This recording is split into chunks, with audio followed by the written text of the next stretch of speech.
تھا free and fair elections کرانا، بجائے اس بات کے کہ وہ فری فیئر الیکشن کراتا، وہ ایک پارٹی کو کرش کرنے، ڈسمنٹل کرنے، اس سے بلے کا نشان چھیننے کے لیے بہت تیزی سے اس نے کام کیے، لیول پلینگ فیلڈ نہیں دیا، اور وہ کرپٹ بیوروکریٹس جو انہوں نے لگائے تھے بطور ریٹرننگ آفیسرز، جنہوں نے سب سے بڑا الیکشن فراڈ کیا،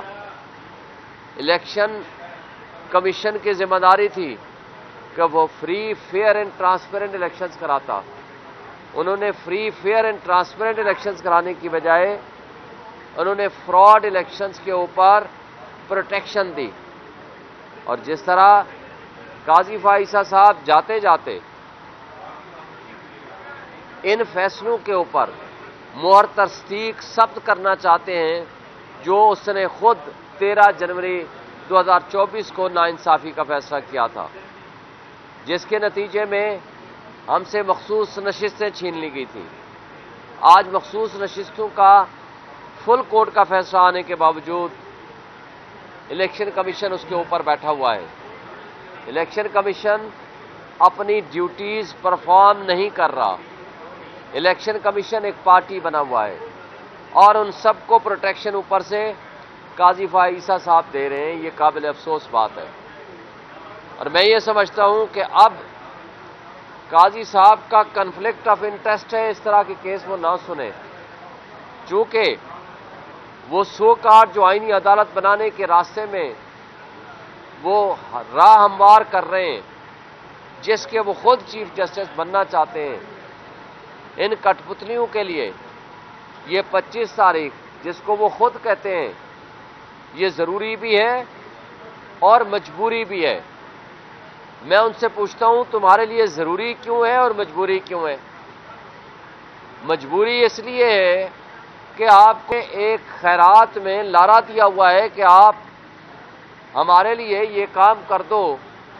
لوگوں کے حقوق معطل کر دو، پولیٹیکل پارٹیز کے خلاف، پی ٹی آئی کے خلاف یہ فیصلہ کرا دو اور لوٹے توڑ کے لے آؤ تو ہم آپ کو اقتدار میں بھیک میں کچھ دے دیں گے۔ اور مجبوری اور ضروری اس لیے وہ کہتے ہیں کہ قاضی فائزہ صاحب ناانصافی کے تمام فیصلوں کو یہاں وہ پروٹیکٹ کریں گے۔ اب میں یہ سمجھتا ہوں کہ پاکستانی قوم جاگ اٹھے، یہ پاکستانی قوم کے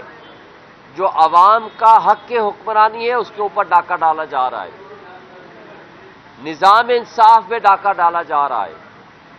قانون چند لوگوں کے ہاتھوں میں کھلونا بن چکا ہے، آئین کی پامالی سر عام ہو رہی ہے، اور اس طریقے سے معاشرے تباہ ہو جایا کرتے ہیں۔ دیکھیں، کفر کے نظام کے ساتھ تو معاشرے قائم رہ سکتے ہیں، لیکن ظلم کے نظام کے ساتھ معاشرے قائم نہیں رہتے، قومیں اور معاشرے ترقی نہیں کرتی۔ آج یہ حالت ہے کہ جنہوں نے آئی پی پیز کے ذریعے، منی لانڈرنگ کے ذریعے اور کرپشن کے ذریعے اپنا پیسہ ملک سے باہر شفٹ کر دیا ہے، خواہ وہ مسلم لیگ نون کی لیڈرشپ ہو یا پیپلز پارٹی کی لیڈرشپ ہو، اور آج اسٹیبلشمنٹ نے ان کو دوبارہ اس قوم پہ مسلط کر دیا ہے جعلی الیکشن کے ذریعے، فراڈ کر کے، اور ان کٹ پتلیوں کو پارلیمنٹ میں بٹھا دیا ہے۔ مجھے بتائیں جو ایک آنیسٹ لیڈر ہے وہ ہے عمران خان، اس کے پوری دنیا میں کوئی پراپرٹی اٹھا کے دکھا دیں، پوری دنیا میں اس کے کوئی بینک بیلنس اٹھا کے دکھا دیں، آپ نے کیسے ایویلویٹ کرنا ہے؟ اسی طرح اسیسمنٹ ہوتی ہے نا، یا کسی کے بینک بیلنس ملیں گے، یا آف شور کمپنیاں ملیں گی، یا آپ کو پراپرٹیز ملیں گی، اور ان سب کی ملیں گی۔ ان لوگوں نے اس ملک سے جب بھاگنا ہے تو کسی نے اربن فیلڈ اپارٹمنٹ میں چلے جانا ہے، دبئی میں چلے جانا ہے، کسی نے لندن میں، کسی میں امریکہ میں، لیکن میں نے اور آپ نے اور قوم نے یہاں رہنا ہے۔ عمران خان نے کہا ہے کہ میں نے مرنا جینا میرا اس ملک کے لوگوں کے ساتھ ہے، مجھے 1000 سال بھی یہ سزا دے میں یہیں رہوں گا، لیکن مجھے بتائیں اللہ کا حکم ہے وَتُعِزُّ مَن تَشَاءُ وَتُذِلُّ مَن تَشَاءُ بِيَدِكَ الْخَيْرُ إِنَّكَ عَلَىٰ كُلِّ شَيْءٍ قَدِيرٌ۔ عزت ذلت اللہ کے ہاتھ میں ہے۔ آج وہ جیل میں بیٹھ کے عمران خان الحمدللہ سب سے زیادہ عزت والا ہے، اس لیے کہ پوری قوم، پوری عوام، پوری امت مسلمہ اس کے ساتھ کھڑی ہے، جبکہ یہاں انصاف کی کرسی پہ جو سب سے زیادہ عزت والی جگہ ہونی چاہیے، آج لوگ اس کی عزت نہیں کرتے۔ وجہ کیا ہے؟ وجہ آپ کا کردار ہے، وجہ آپ کی پرفارمنس ہے، وجہ آپ کی کمٹمنٹ ہے towards the justice system, towards the nation. ایک شخص نے یہاں اس ملک کے لوگوں کی خدمت کی ہے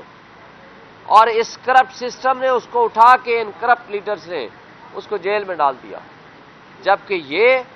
سو کارڈ آئینی ترامیم کرنے جا رہے ہیں جس سے آپ کے میرے حقوق تباہ ہو جائیں گے، ختم ہو جائیں گے۔ اور میں پوری قوم کو کہنا چاہتا ہوں اور ان کٹ پتلیوں کو، ان کے کارندوں کو بھی کہنا چاہتا ہوں کہ اس وقت عمران خان جیل میں ہے، عمران خان کو قید تنہائی میں رکھا ہوا ہے، ہماری کسی سے کوئی ملاقات نہیں کرنے دی جا رہی، رپورٹس یہ ہیں کہ اس کو کھانا بھی وہ نہیں دیا جا رہا جو ان کا حق ہے، اور یہ رپورٹ یہ ہے کہ ان کے ساتھ ملاقاتوں پہ پابندی کا مقصد کچھ اور ہے۔ اور میں ان کو وارن کرتا ہوں کہ اگر عمران خان کو کچھ ہوا، ہمارے ملک کی یہ سو کارڈ جو پولیٹیکل پارٹیز بیٹھی ہوئی ہیں اس وقت مقتدرہ ہیں، یہ ذمہ دار ہوں گے۔ اور اس کے ساتھ آپ نے دیکھا نہ بہنوں کو ان کی کو اٹھا کر جیل میں ڈال دیا۔ ایک بہن باہر ہے جس نے پٹیشن کر رکھی ہے کہ اس کو ملاقات کرنے دی جائے۔ جس طرح انہوں نے ملاقاتوں پہ پابندی لگائی ہے، اس کے پیچھے کچھ اور مقصد ہے۔ اور ایک بات اور دیکھیں، ایک فوکل پرسن اس کا انتظار پنجوتا یہاں اسلام آباد کیپٹل سے اٹھایا گیا،